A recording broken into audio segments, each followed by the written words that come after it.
today's meeting of the Portland Children's Levy Allocation Committee. Today is August 3rd, 2012. I hope everyone is having a relaxing summer and enjoying the Portland sunshine and heat. I'm City Commissioner and Allocation Chair Dan Saltzman. I'd like to introduce my colleagues on the committee. On my far right is Julie S. Young, and she is the city-appointed citizen member of the Allocation Committee.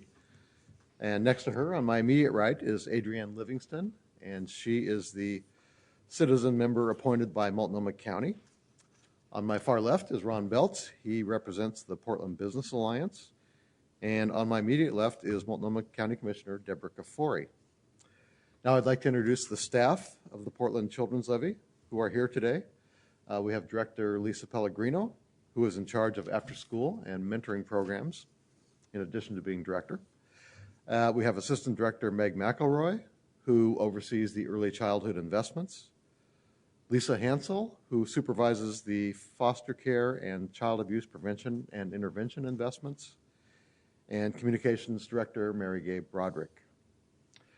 So before every meeting, I do like to provide some background on the Children's Levy, especially for those who might be joining us for the first time on Channel 30. The Portland Children's Levy was created by voters in 2002, and it was overwhelmingly renewed in 2008.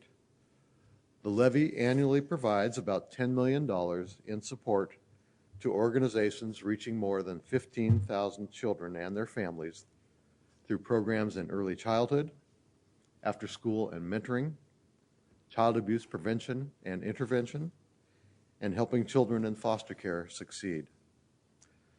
The levy operates with a 5% administrative cap so that 95 cents of every dollar goes directly to proven programs that achieve positive results for the city's most vulnerable children. During the current 5-year levy, we have extended the reach of our assistance through a $6 million leverage fund that matched public dollars with private ones to make our resources even more, go further towards helping Portland's children. So we'll start today by approving the minutes of our April 16th meeting. I'll entertain a motion to do that. So moved. Second? Second. Okay, all in favor, say aye. Aye. Aye. Great. And then, as we always do at our meetings, we always have an open to the floor to public comment. And this is time for anyone to address us on any general levy topic.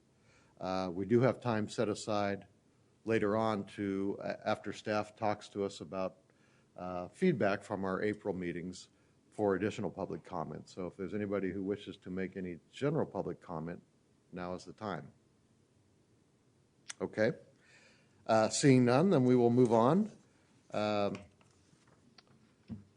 And before we begin today, and I think I speak for the entire committee, as well as staff, when I say that the grant reductions we did make in April and the discontinuation of other programs was very difficult and painful process.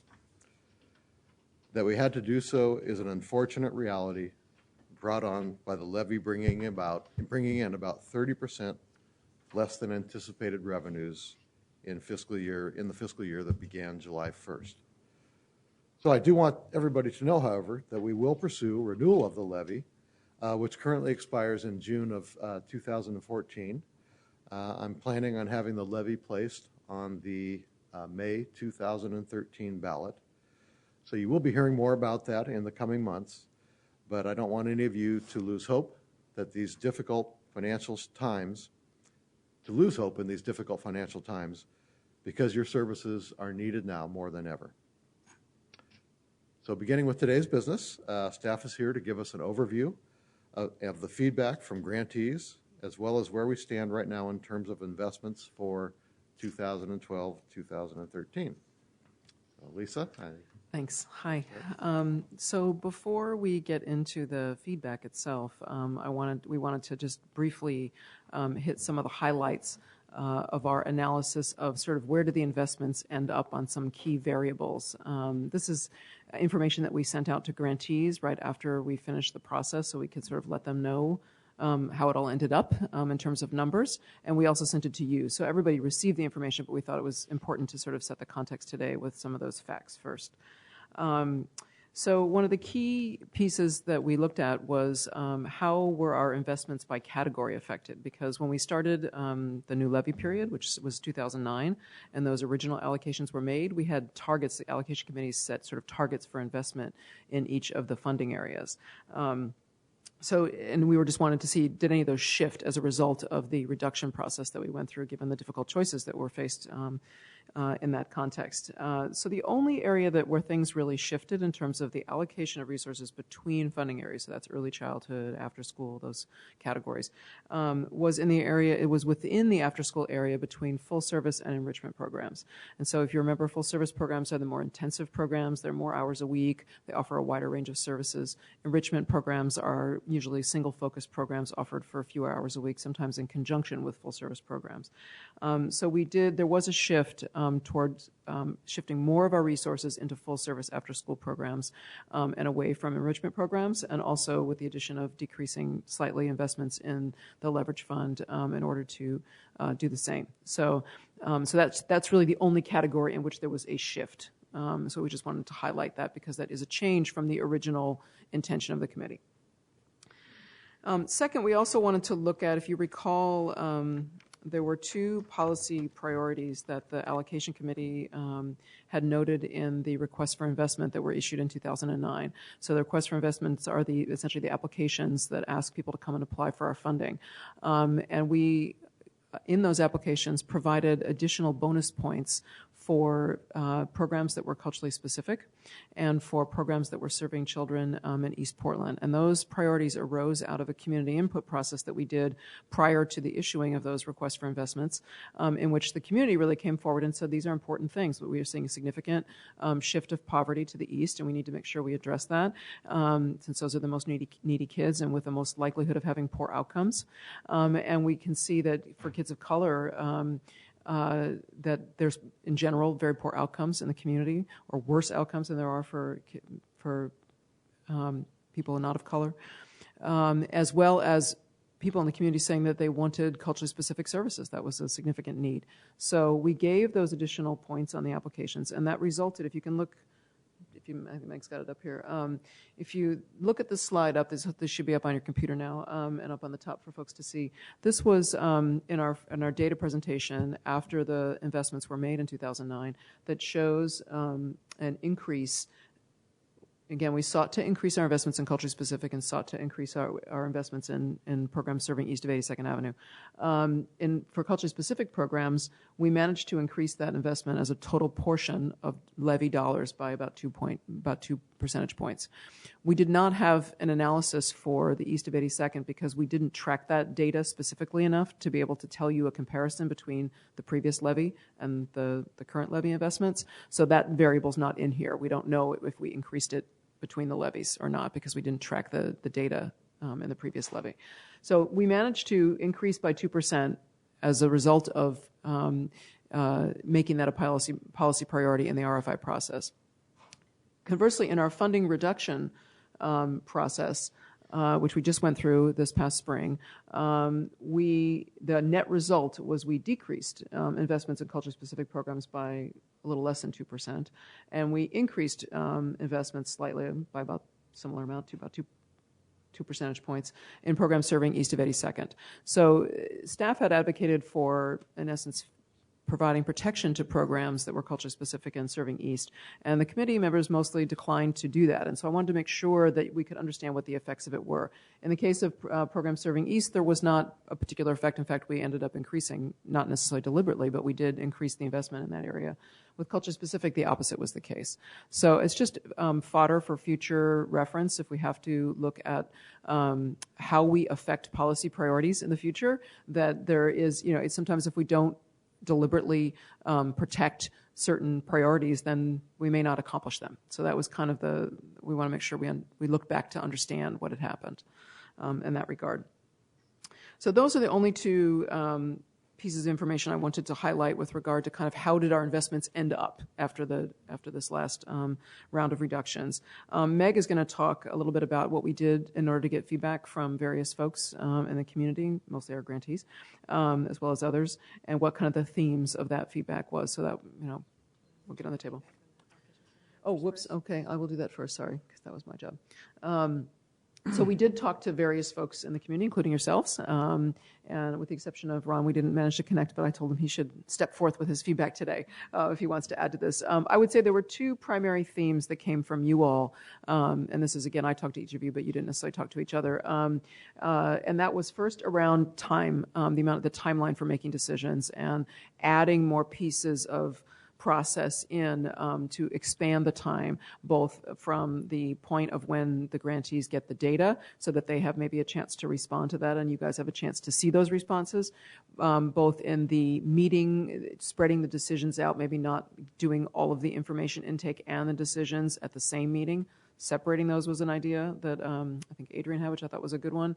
But other people echoed in the sense of we want more time to consider the information before we have to make the decision. So time in that respect, and also potentially making sure there's more time in the meetings for folks to get up and give public comment, because we were truncated by having to make the decisions in the same meeting. And again, just so folks can understand, we were trying to give grantees the most amount of notice of any funding reductions so that they were able to plan for the next fiscal year, because remember, the next fiscal year starts on July 1st. And so folks have staffing, they have program planning, they have other things they have to take care of in that interim. And so that's why we were attempting to do things on a shorter timeline. I could see that perhaps from feedback from the committee as well as from feedback from grantees, perhaps that wasn't the best goal to put first. So that was the first theme. The second theme was around criteria. So the staff put forward various kinds of criteria in trying to help people make reductions or figure out how they should make reductions. The ones that had the most support amongst allocation committee members, because we kind of tested this with all of you, and Ron, you should pipe up if you disagree with this, but the ones that the criteria that people most favored using in the future or using again or like the best were whether or not grantees met their contract goals, and that's around service and participation, outcomes, those kind of goals. And the report, the sort of the quality of reporting and the responsiveness of the grantees in reporting were the criteria that staff advocated using that the committee most liked. There was not, folks were not in favor of using the culturally specific, the East of 82nd, the certain program models, and people were mixed on underspending, I would say. Some people liked it, some people didn't like it, using that as a criteria for reducing grants. So that's kind of where you all as a group are coming from, minus Ron. And Ron, just specifically solicit, do you have any things you want to add to that? Or okay, well then I'll let Meg go ahead and talk about how the grantees felt. All right, good morning. For those sitting in the audience with us today, there's a green summary of the grantee survey. It's also in the allocation committee members' packets if you want it for reference. In addition, the entire report from the survey, boy, this really feels like it's echoing, is available on our website, and so you can download it there. It includes all of the individual comments that grantees provided. I'm sorry to interrupt. I just have a question real quick about the last slide.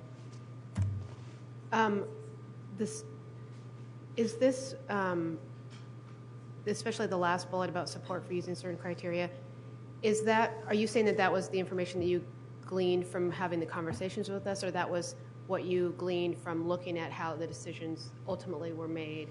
This is from conversation.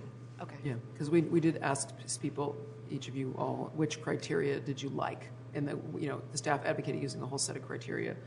Different members felt differently about different them. Okay. Those were the two that had the most support amongst you all. I guess I wanted to ask also, so how is meeting contract goals different from the performance criterion that we... That is performance criteria. That is the performance the criteria. Same. So yes.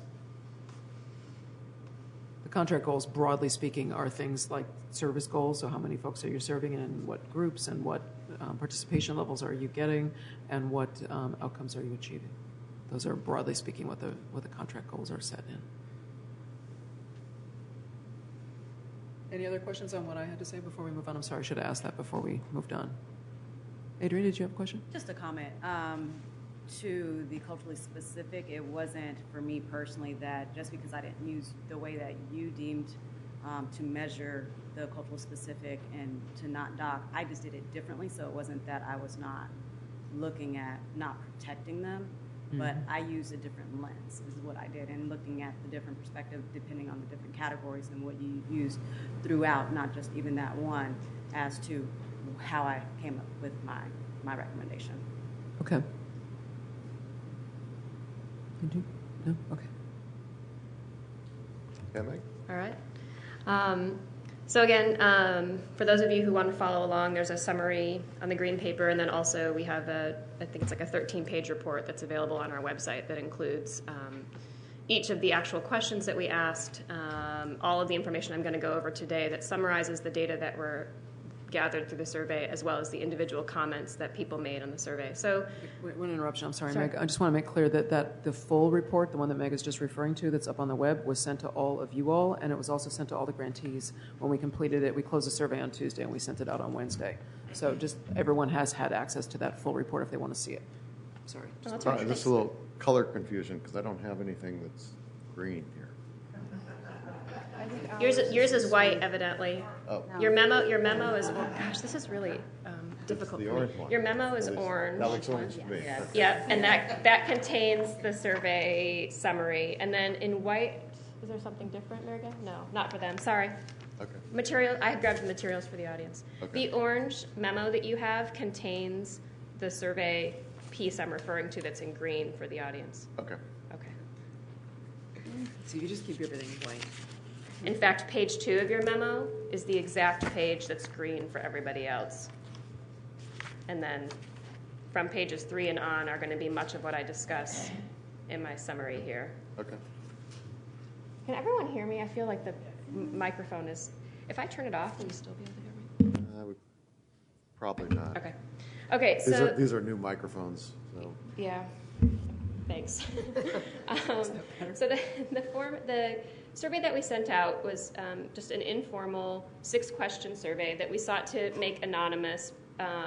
We've made it available online or in hard copy in an attempt to gather feedback from grantees to hear about their experience with the reduction and renewal process, and to not have it, identifying any particular person or agency, and just a chance for people to really let us know their perspective on a couple of different issues. So the things that we tried to look at were the quality of the process that we put in place, the quality of communication that the staff had with grantees throughout the process, the strengths and the weaknesses of the actual process, whether or not to use policy criteria in the future should we be faced with additional reductions or in future renewal decisions, and we looked specifically at the criteria we used this past process, and then an open-ended question about other input. We sent the survey to 118 individual contacts at 46 different agencies for the 77 grants that we have. It should be noted that those 118 contacts include, multiple people at a particular grant or a particular agency, and we have no way of knowing from our 49 respondents whether all of our agencies, whether at least one person from all of our grants responded, or all of the agencies that we fund responded. So because it was anonymous, there's sort of some loss of understanding in that way. But 49 people responded to the survey, so that's about 42% of the 118 contacts. It should also be noted that some of those contacts are the same person for multiple grants, and we didn't kind of control for that. So our response rate could be slightly higher. So in looking at the specific questions that we asked, the first question we asked was around the quality of the process itself. And as you can see, 47 of the 49 respondents responded to this specific question. And there were equal numbers of people who felt that the process was either poor or very poor, or good or well done. So as many people were wholly dissatisfied as there were people who were pretty satisfied. And then there's also an equal number kind of right in the middle. So there's really not a strong conclusion here about it, other than, for some it worked, for some it didn't, and we still have a lot of work to do. The second question that we asked was around the quality of Levy staff's communication with grantees, and around 80% of people were generally satisfied with the communication with grantees. The third question that we asked was around the strengths. In the process itself, there were only 34 of the 49 respondents who made comments. This was an open-ended question around this, and we tried to tally the themes that came up in the individual comments. So this chart represents the number of times a theme was mentioned in a comment, keeping in mind that a comment could have contained numerous themes. People who wrote whole paragraphs touched on a lot of different things. So we tried to sort of distill out the many themes that came up in the comments. And so in the full report, you can see verbatim, unedited, every single comment that was made. But as you can see, there were a strong number of people who sort of indicated that there was some fairness or objectivity to the process by trying to use some clear criteria and policies. There were a number of people who commented that they felt like communication with grantees by staff went well. And then sort of as we go down the table, you'll see fewer people, but some kind of mentioned that the use of performance criteria was a strength. Allowing programs to speak about their work during the meetings was a strength. And then a couple of people said things like there were no strengths, and that fewer people said use of grant spending, for example, was a strength.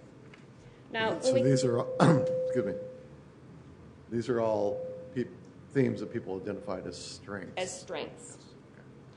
The next slide I'm going to show is weaknesses, and I want you to pay attention to the first row in this chart and then the first row in the next chart, because they are essentially the same number of people saying the exact opposite from each other. So in this table, 13 people said fair and objective process, reasonable use of criteria and policies.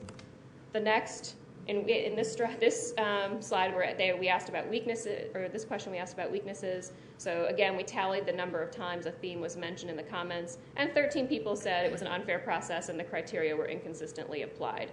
So again, just like that very first question where we asked the quality of the process, you had 15 people saying poor or very poor and 15 saying good or well done. You've got a sort of similar tension here of the strengths were that there was a clear process. No, the strengths were that it was unfair and inconsistent. So, I mean, the weaknesses are that unfair and inconsistent.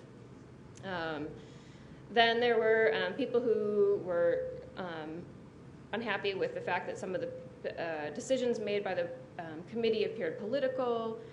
There was a really strong, and this echoes the feedback by the committee members, there was a really strong feeling that there just wasn't enough time given for testimony and that the meetings felt rushed, and that as a result of that, testimony wasn't adequately considered. There was an inequitable amount of time given to some program areas and some agencies and not others. And then, as you can see, sort of the fourth line down there, in general, the process needs more time, which was a pretty strong piece of feedback that you all individually gave us as well. And then, there's sort of additional themes there that mention a variety of different things. The fifth question we asked was around the policy criteria that were used to make recommendations and decisions, and whether or not grantees felt like we should use them again in the future. And similarly to what allocation committee members said, fulfillment of contract goals, or sort of those performance criteria, 39 out of the 49 respondents said, yes, use that again. And similarly, report quality and responsiveness, 35 out of the 49 respondents said to use those things again. And then you had smaller numbers sort of suggesting that we should use preferences for culturally specific programming, or looking at the grant spending rates, or preferences for programs serving high portions of children residing east of 82nd, preferences for certain program models, and then there were a handful of other suggestions which are provided in that full report. And then the sixth question that we asked, again, was an open-ended one, and only 26 out of the 49 people who responded to the survey answered this particular question. And again, we tried to distill the themes from the comments that people made. But overall, people wanted a more transparent process, which included establishing more clear criteria and having more time for testimony at the meetings and making it more equitable. And fewer than a handful, but a couple of people mentioned having across-the-board reductions, and another few people mentioned across-the-board reductions sort of after you take into account performance. So there was sort of some, contingent of people who felt like a more equal sharing of the reduction was something that they wanted to see in the future. These were comments people wrote? Yep. In? Okay. So that's the grantees feedback. Any questions on the survey information? Any questions? Okay. So we were going to move to allowing if anybody in the audience wants to speak directly to you and provide comments, additional comments, because the survey was one method, but we thought we wanted to give people a chance to make any comments here in person if they wanted to. Okay. If not, then we'll get up and have a discussion. Great. So this is the point where we would welcome any public comment as we move forward in efforts to improve and strengthen this process. Okay, I see Julie Young. Anybody else wish to come up? I just have a quick comment. Julie Young with Chess for Success. I would like to see the number of children, since this is a children's levy, when we get these reports, how many children are affected by these different cuts or whatever is done. I think that would be valuable, personally. Thank you. Great, thanks. Anybody else wish to come on up? Okay. So I guess now we're going to discuss the feedback. Okay.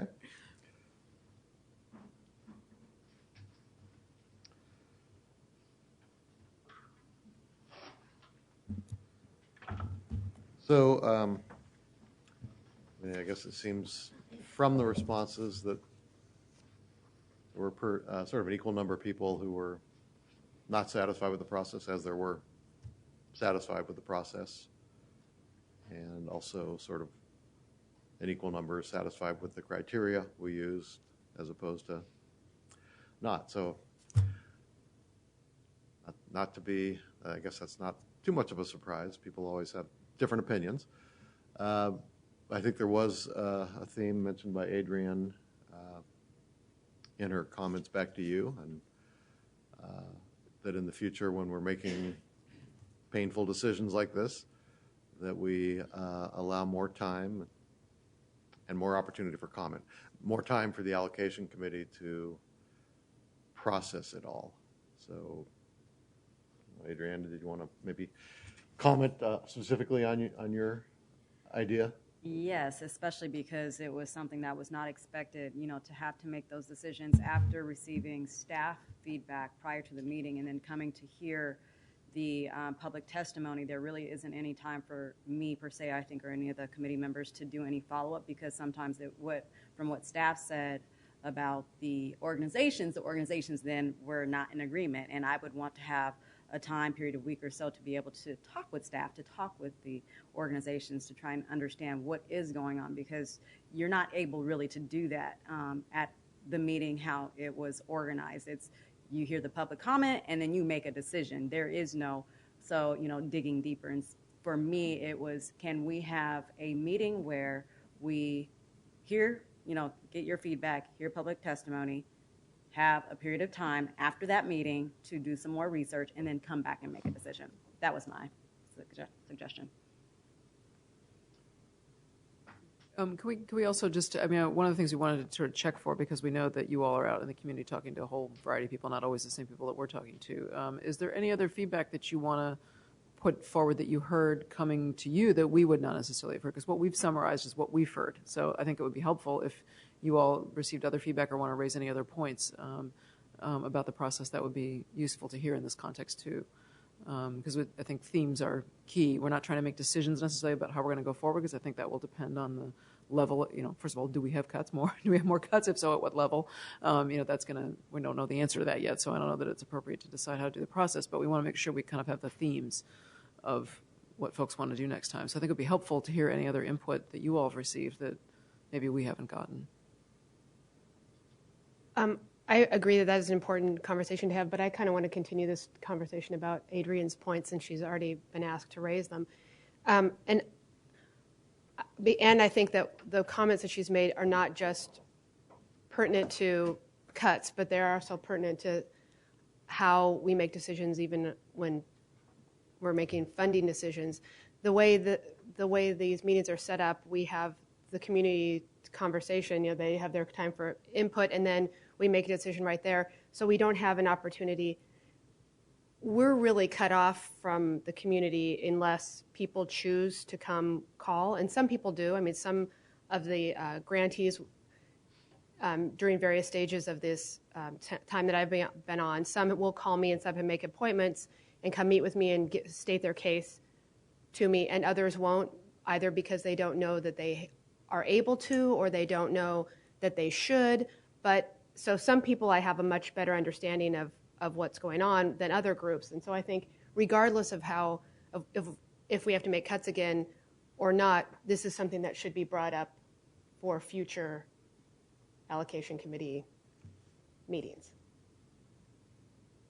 So a break between information and decision, essentially. Okay. Duly noted. And I also think, I don't know, I feel in my conversations with people, and this kind of goes back to themes as well as this discussion, but I've had some groups, and I just don't know if this is because people are less politically savvy or not, or time constraints or not, but some groups told me that they were told not to contact us, and so they didn't. And I don't know if everybody was told that, all of the different grantees were told not to contact us, but some people did. So that's also kind of I mean, I as a public official, obviously I tell people my phone is always on. Here's my cell phone. I mean, call me. I want people to contact me. But I don't know how others feel, and I don't know if that's just something that the grantees felt like they weren't supposed to contact us, or they were directly told not to contact us. But I mean, I'm not sure, again, who got that information or where they got it from. It's not been our posture. We've given out all of your email addresses to anybody who wants to contact you and presumably could therefore get your phone. We don't give out, because not everybody has a place of business at which they can be contacted, and so I don't give out personal numbers, but we don't discourage people from contacting allocation committee members. So maybe it just needs to be a more we can put and maybe that out in a more public manner. Or if we have more time between meetings, or more time if you break for up us the to process. seek. Yeah, if we change the process, then that won't be as much of a barrier. But that's been something I heard theme-wise, and I would like to change for future meetings. I guess I would take kind of the opposite. And that would be, I'm a volunteer, and how many grantees do we have? 70. Well, there's 77 grants. So if I conducted 77 mini hearings, I can't do this position. And I don't think that encourages somebody else from the business community or from the community at large to say, sure, I can have, a family and a job and come and be on the allocation committee. So I personally think we need to rely on professional staff, and on rare occasions we can accept a call or whatever, but I'm not advocating for multiple more hearings either, because, how much do you have to hear? Or how many people from the same organization do you have to listen to hear the story? So I'm just not advocating that we all take 70 appointments and encourage people to contact each one of us and meet each one of us individually. I think that's what the hearings are for and the staff is for. Other points? So I the idea of maybe, and I guess I equate it to sort of how we do things here in council when we adopt ordinances. We have a first reading, and I'm sure the county does the same way. We have a first reading, which is kind of the public input, and then usually a week later, although in this case it could be depending on our schedules, but then we have what would equate to a second reading, where we would actually not take additional testimony, but really vote on the issues. Is that kind of what you envision, Adrienne? And again, I'm just using first, second readings only as an example. We're not that formal, but I think that's kind of the theme we're hearing in feedback and suggestions from Adrienne. I agree. I think we got similar feedback from grantees, and I think that's what we would try to put forward if we have to, and possibly for allocations, if people want that same process to make the allocations in the first place. We could look at that sort of a format, but it would be it would be more meetings. So just people have to deal with that, because we can't, if we're going to have more time in between, then we have to have more meetings. So that's the consequence. And then the other issue I think we have to wrestle with is, I think we all heard more opportunity to testify.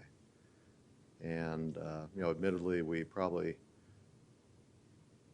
had 1 minute for one of the allocation rounds, and we had maybe 2 minutes or 3 minutes, but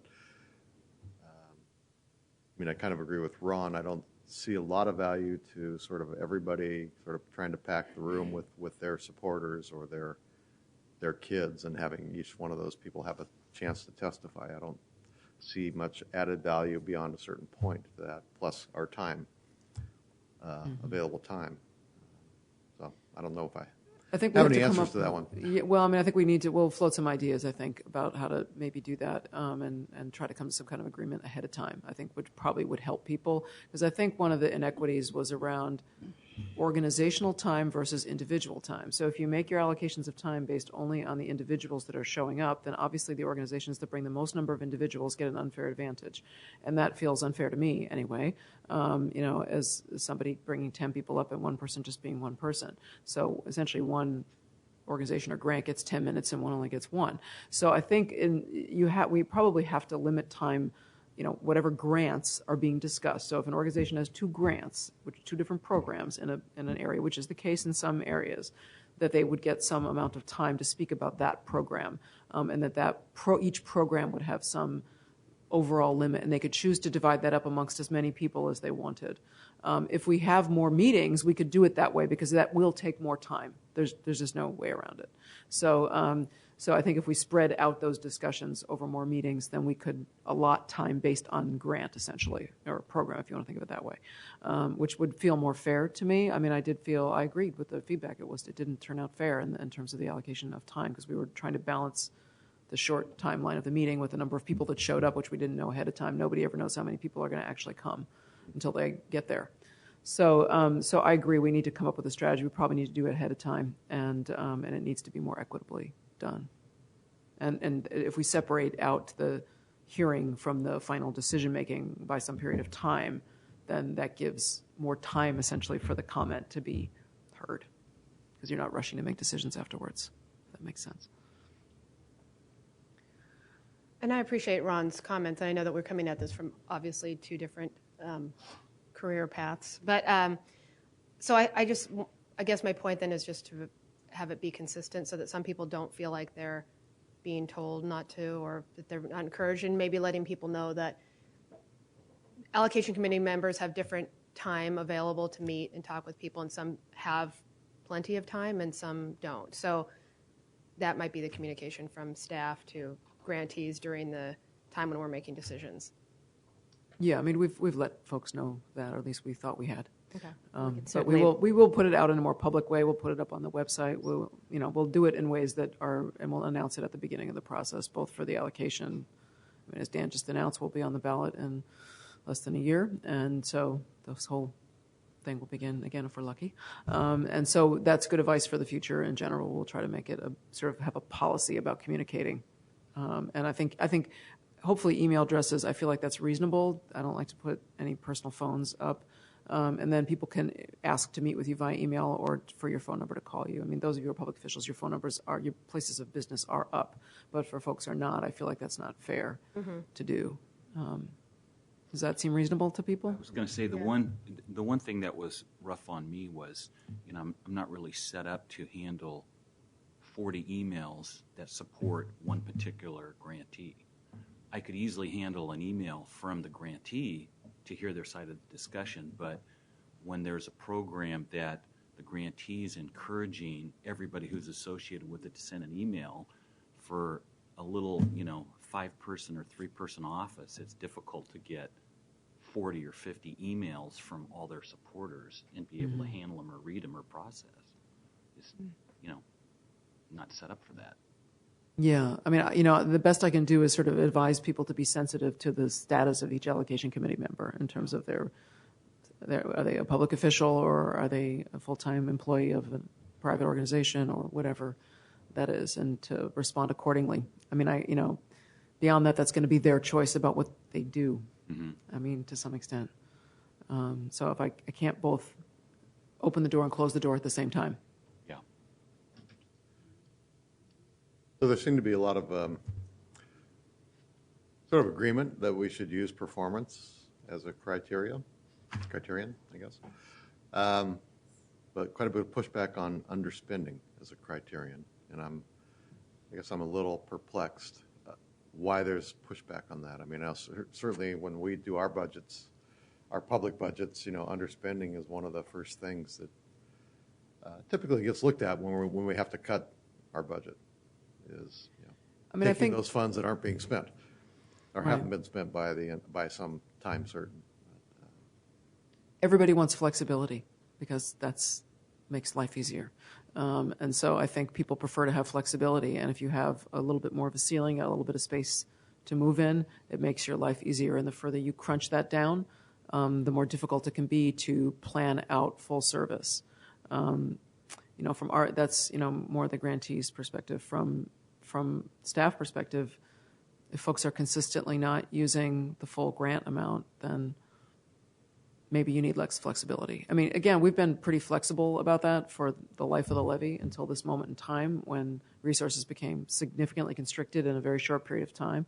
Mostly we're flexible about that, and we allow people to carry dollars over if they have a purpose for it that they can articulate to us. But in times where that's no longer the case, then, I mean, I think that is just an area of disagreement, in terms of staff and grantees. And I can see that our perspectives are different, not surprisingly. And there was just one comment I made to Lisa when we met, in that if this is a criteria that we use, that, hopefully that the levy is renewed, we put a disclaimer that it could be one of those areas that might be fun, cut. Not certain how you would frame it, but just a disclaimer so that for those organizations that actually made an intentional decision not to use it because they received other funds that they wanted to leverage, I would make a different decision then to not do that. And so as long as I know going into the process this is an area that could be cut if I underspend, then I can make a better decision knowing that. Mm-hmm. Okay. I mean, we've never had any guarantees of being able to use carryover, and what we have sort of not so much in the RFI process, but I think we could do that. We could put that in the RFI process, that there is no guarantee. You have no right to a carryover if you don't spend your funds. But we will consider carryover requests, which is what is up in our policy manual. So we do put out a policy manual that's up there. We give to all grantees when they start their grants, but people don't necessarily remember that particularly. But in any event, I mean, because we have been allowing carryover, or at least carryover requests for how many years now? 9. Thank you. I was like, how long have we been going now? I'm losing track. 9 years. The people get accustomed to it. And so since we have not been in this situation in the past, I'm not surprised that people were brought up short by it. So, for staff, I feel like we were like, okay, listen, we have to make cuts. This is an area that felt reasonable to start at. But obviously people don't prefer that. And what about Julie Young of Chess for Success's suggestion that we look at the number of children? I mean, I know it's not like we don't look at that, but there's also sort of contact time too. How much time does a child have contact in a certain program? I don't know if you want to. That's the tension. We could do that analysis on the back end. So in other words, we gave you an analysis that looked at investment dollars. Where did dollars go previously and where are they going now? That was the piece that we put for you around some of the policy priorities that you had. We could also analyze, well, how many children, and we'll be able to do that after we tally the numbers but we really won't have it until we go forward. So there's the number that people contract to serve, and then there's the number that they actually serve.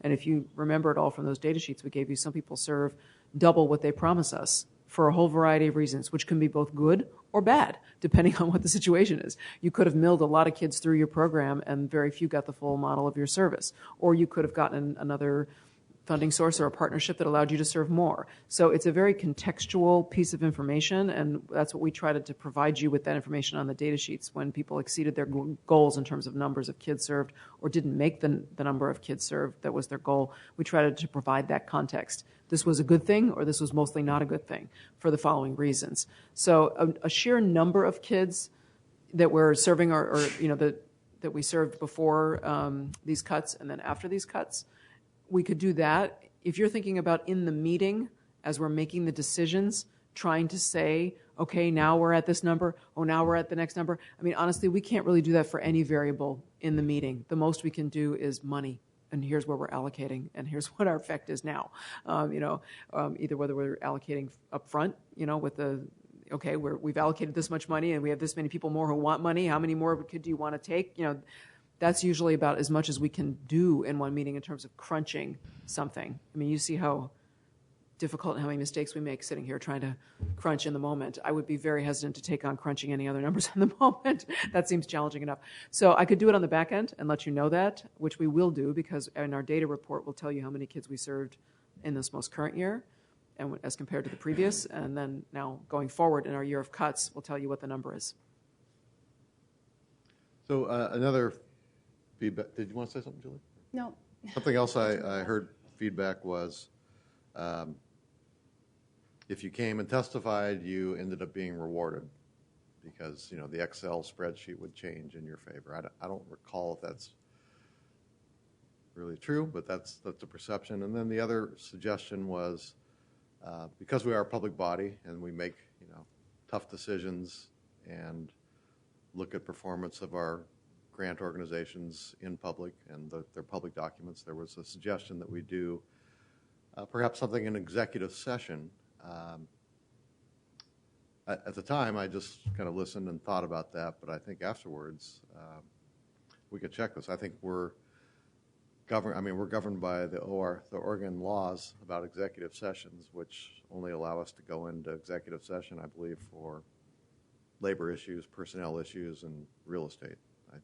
We might want to check on that up, but I think we are governed by that very strict.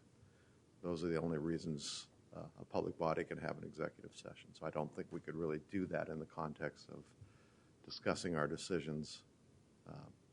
But it might be something for you just to check with our city attorneys about. Okay, we can do that.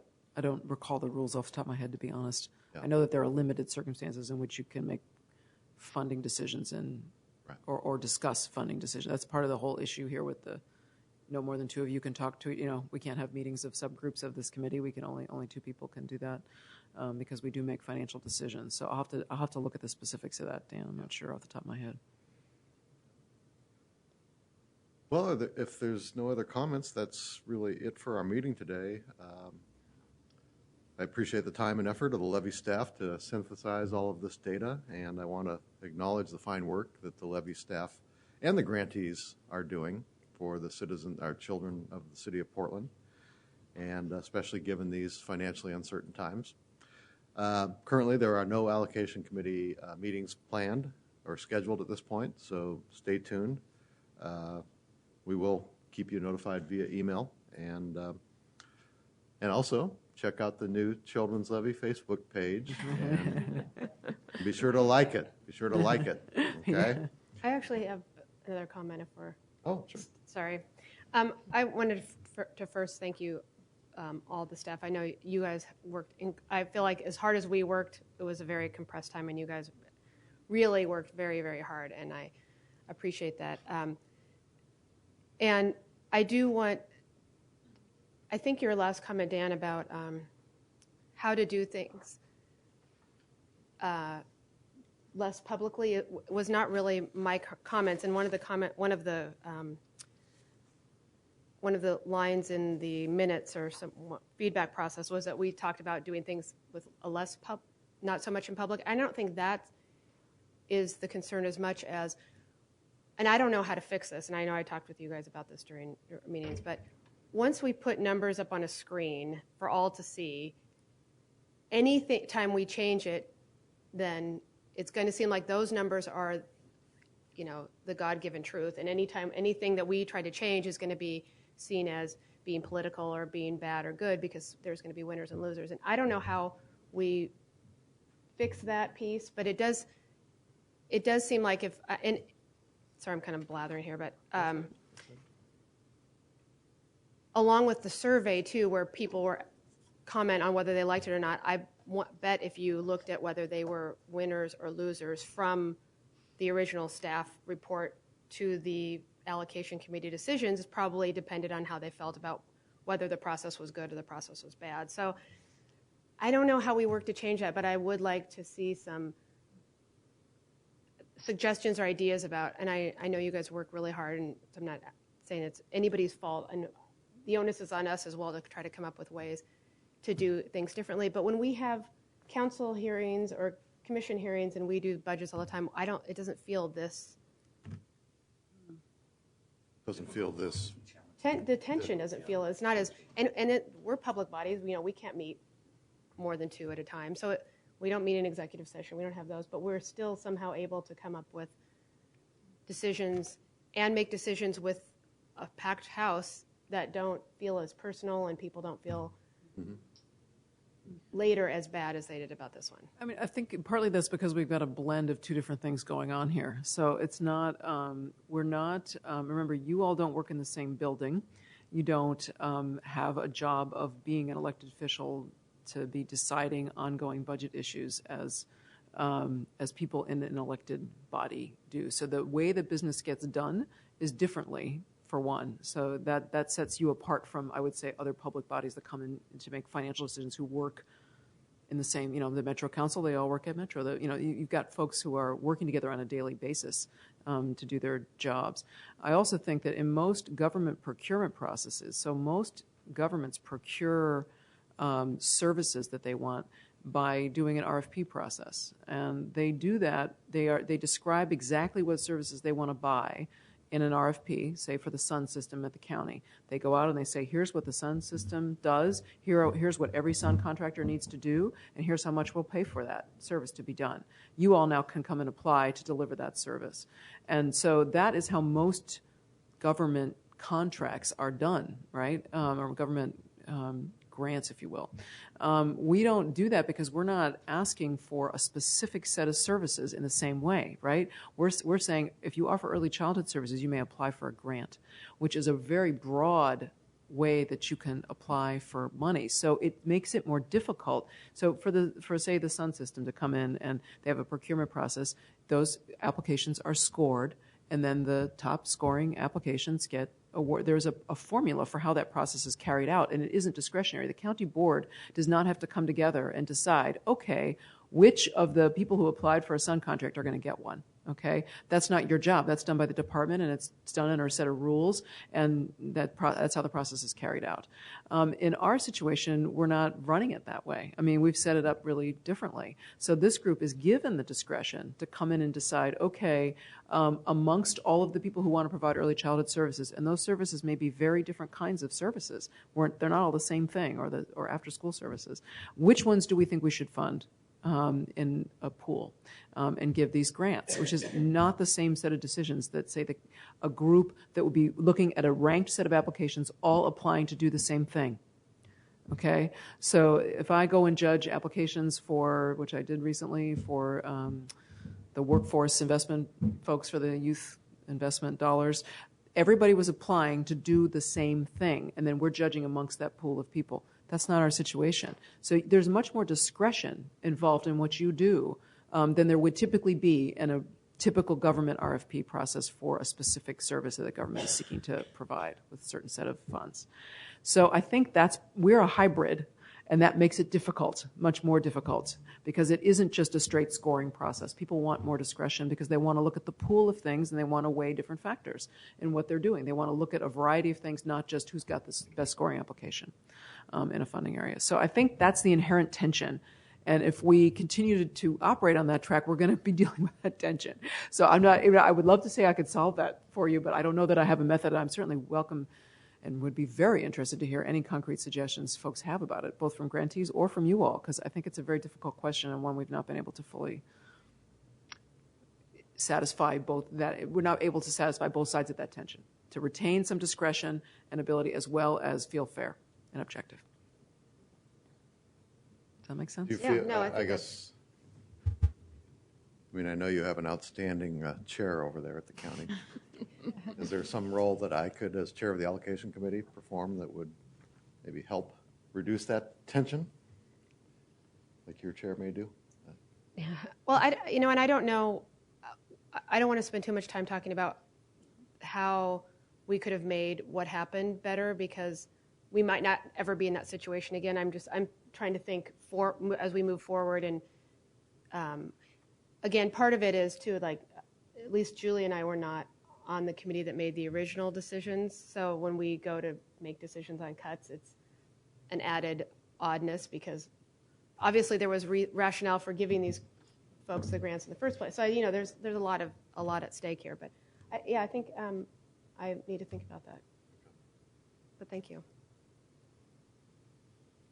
Well, any other comments? I guess if not, then we stand adjourned. And thank you all for being here. Thanks. Thanks.